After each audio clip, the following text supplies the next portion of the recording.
যোৱাবাৰো AGP BJP আমি মিত্ৰতা কৰিছিলো, কিন্তু কিছুমান সমষ্টিত আমাৰ বন্ধুত্বমূলক প্ৰতিদ্বন্দ্বিতা হৈছিল।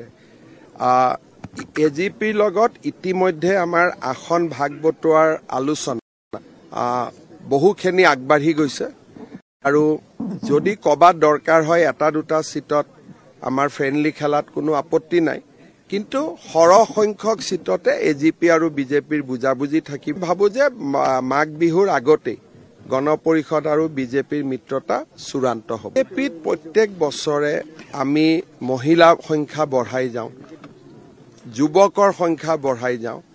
আমাৰ লক্ষ্যটো হ'ল যে বিজেপি যাতে এটা এটা ইউথ চেন্ট্ৰিক পাৰ্টি হৈ থাকে। সেইকাৰণে প্ৰত্যেকবাৰে আমাৰ লক্ষ্য হয় যে আমি যাতে নতুন মুখক প্ৰাধান্য দিওঁ। যোৱাবাৰ তৰংগ গগৈহঁতে খেলিছিলে, এইবাৰ আমাৰ লক্ষ্য হ'ব যে তৰংগ গগৈতকৈও তলৰ বয়সৰ ল'ৰা আগুৱাই আহক, এজন দুজন তিনিজন আমি যিমানে পাৰো। আমি আৰু ইউথফুল যিটো মানুহক কয় তেনেকুৱা চেহেৰা বিজেপিলৈ আনিব খোজো। গতিকে মই ভাবো যে আমি আৰু সেই দৃষ্টিৰে চাম। প্ৰধানমন্ত্ৰী ডাঙৰীয়াই মহিলাৰ প্ৰাৰ্থী বেছি বিচাৰে, গতিকে মহিলাৰ সংখ্যাও এইবাৰ অলপমান আগতকৈ আমি বঢ়াব লাগিব।